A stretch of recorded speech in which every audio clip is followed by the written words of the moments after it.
Os fundos imobiliários estão pagando mais de 1% ao mês de dividend yield. Será que é um risco? Será que é oportunidade? Tem fundo pagando mais de 1,5% ao mês, mais de 18% ao ano. Mas e aí, será que vale a pena? Será que tá na hora de comprar? Não está? É sobre isso que a gente vai falar no vídeo de hoje, uma análise completa. Eu separei esse vídeo aqui em 4 partes. Primeiro, eu vou te dar 3 exemplos de fundos imobiliários que estão pagando mais de 1% ao mês. Depois, nós vamos entender o que analisar em um fundo imobiliário para identificar se é uma oportunidade ou não. Terceiro, nós vamos ver o cenário atual dos fundos imobiliários e, por fim, uma conclusão. É oportunidade? É risco? O que a gente tem que fazer com o nosso dinheiro? Então, já deixa seu like aí embaixo se esse vídeo te interessa e bora pro vídeo. Fala galera, beleza? Meu nome é Henrique Stuart, eu sou certificado como especialista em investimentos pela Ambima e pra gente ir direto ao ponto nesse vídeo, vamos falar aqui o primeiro fundo imobiliário que eu separei. Mas antes, se você quiser investir em fundos imobiliários ou qualquer outro ativo na bolsa de valores com taxa zero, lembra de abrir sua conta na Warren, que é a corretora parceira aqui do canal, pelo link que tá aqui na descrição. Gratuitamente você abre a sua conta e também pode investir com taxa zero na bolsa de valores. Então o primeiro fundo que a gente vai falar aqui é o Fator Verita FII, que é o VRTA11, que é um fundo de papel e nos últimos 12 meses apresentou um dividend yield de 13,72%. Ele é um fundo que vai investir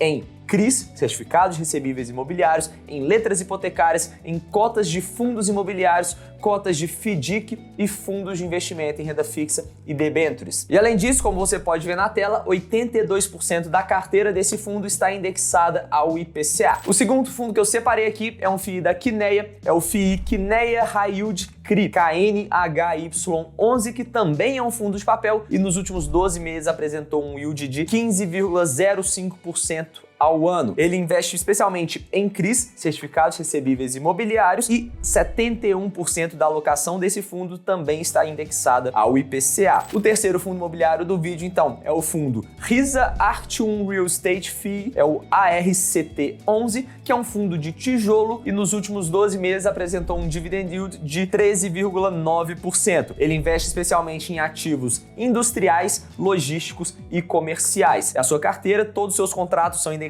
pelo IPCA e 100% dos seus contratos têm duração acima de 36 meses, ou seja, 3 anos. E aí o que a gente tira de conclusão é que, olhando esses números, está aí uma ótima oportunidade, já que eles estão apresentando um retorno muito bom nos últimos meses. Só que o grande detalhe que a gente tem que entender aqui é que isso é retorno passado, é retorno histórico, e não necessariamente isso vai ser uma boa oportunidade para o futuro. Por isso, a gente precisa entender aqui o que analisar em um fundo imobiliário para identificar se é uma oportunidade ou não. Então a gente vai passar aqui por uma série de tópicos, uma lista do que a gente precisa analisar nesses fundos imobiliários para a gente tomar uma decisão de investimento. E o primeiro ponto é a estrutura dos indexadores de cada fundo imobiliário, ou seja, como que esse fundo vai rentabilizar o seu patrimônio, sejam os seus ativos ali de renda fixa, por exemplo, que ele está comprando, os seus CRIs, ou então os seus contratos de aluguel, ou seja, esse contrato está sendo reajustado pelo IPCA, pelo CDI, pelo IGPM, ou seja, quais são esses indexadores do fundo imobiliário? A segunda coisa que a gente tem que analisar é o segmento do fundo imobiliário. Por exemplo, imagine a situação hipotética que você está investindo em um fundo de hospitais e esses hospitais começam a não pagar os aluguéis. Você acha que vai ser fácil retirar toda a infraestrutura do hospital e os pacientes, por exemplo, que estão alocados em estado de vida grave? Nessa situação atípica, os hospitais realmente terão uma vantagem, por exemplo, num processo judicial. E por mais que seja uma questão delicada,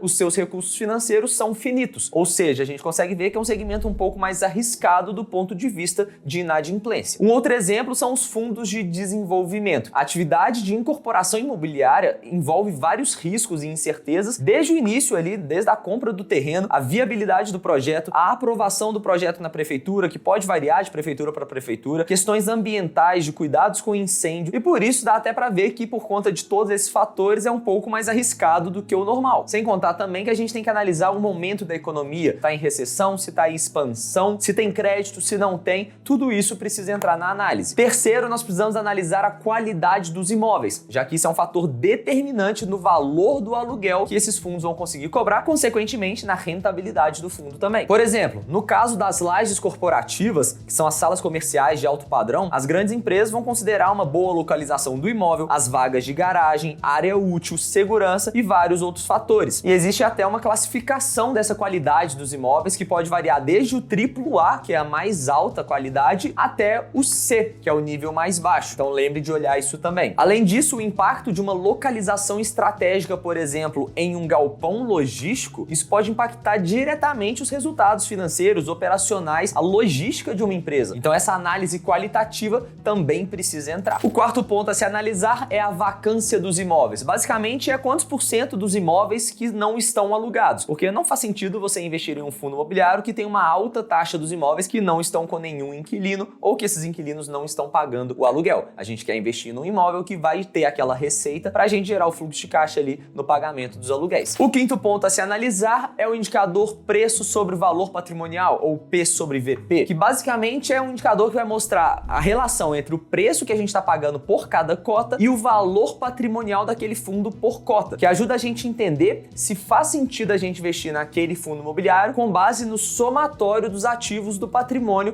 daquele fundo. Se o P sobre VP está menor do que 1, significa que o fundo está descontado em relação ao seu patrimônio, e se está maior do que 1, a relação se inverte, significa que está mais caro. Beleza, vamos entender agora o cenário atual dos fundos imobiliários. E para isso a gente precisa entender que o mercado imobiliário é muito cíclico. Então a gente precisa identificar em qual momento da economia que a gente está. Se a gente está no momento de expansão ou de recessão. E apesar de ser muito difícil acertar o timing exato, o momento exato que a gente está, quanto mais próxima da realidade a nossa estimativa estiver, melhor a gente consegue identificar as oportunidades e riscos desse mercado. Segundo ponto relevante que a gente precisa comentar no cenário atual é o momento inflacionário que a gente está vivendo. A gente está com uma inflação muito elevada nos últimos meses e o Copom vem aumentando a taxa de juros a cada reunião para tentar controlar um pouco essa inflação. E por esse gráfico a gente consegue ver uma correlação positiva entre a taxa de juros do título IPCA+, da NTN-B, com o yield do IFIX. E por fim, o último ponto para a gente comentar aqui no cenário atual é o cenário pós-pandemia que a gente está vivendo. Durante a pandemia, a vacância dos imóveis se elevou muito, já que muitas empresas tiveram que se adaptar ao home office em detrimento do lockdown. Com isso, segmentos do mercado imobiliário, como por exemplo de lajes corporativas e escritórios, foram muito impactados. Sem contar também os shoppings, que também foram impactados pela diminuição da circulação das pessoas. Mas por outro lado também, os segmentos de fundos relacionados a galpões logísticos, galpões industriais, foram muito beneficiados com a pandemia por conta da nova realidade, né? A tendência do e-commerce fez as pessoas comprarem cada vez mais online e exigiu que as empresas estivessem preparadas para esse novo cenário. E com isso, com toda essa distribuição, essa necessidade de fazer as entregas e organizar a sua estrutura logística, beneficiou muito esse setor. E bom, olhando tudo isso que a gente já falou e esse gráfico do retorno dos fundos imobiliários de papel e dos fundos de tijolo, fica aquela dúvida: